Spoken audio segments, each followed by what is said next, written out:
Senhor presidente, senhores vereadores, senhoras e senhores representantes. Primeiramente, eu gostaria de agradecer pela aprovação da nossa indicação. O Conselho Municipal de Desenvolvimento Sustentável, nós não tínhamos ainda esse conselho no município, havia um conselho que se chamava Conselho Municipal da Agricultura, mas que de fato não funcionava e não era de fato um conselho, já que os conselhos devem ser submetidos à aprovação da Câmara, como é o caso dessa minha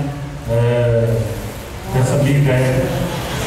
Já solicitei o prefeito verbalmente, mas fiz a indicação para que ele possa acelerar o envio dessa lei aqui para a Câmara, porque a lei do Conselho tem que ser proposta pelo Executivo. O vereador não pode apresentar a proposta de criação do Conselho.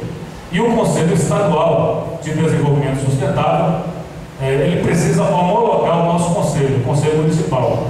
E ele deu um prazo, prorrogou o prazo que já existia, que encerrou o ano passado, e prorrogou o prazo para o dia 30 de abril.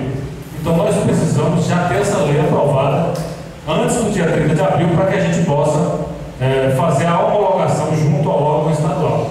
Então eu solicito que o presidente faça esse apelo ao prefeito municipal para que ele possa, de imediato, enviar para a Câmara o projeto de criação do Conselho, para que a Câmara também possa chamar as entidades representativas do município, da agricultura, dos professores, dos funcionários públicos, das diversas categorias, para que possam discutir e posteriormente participar desse Conselho.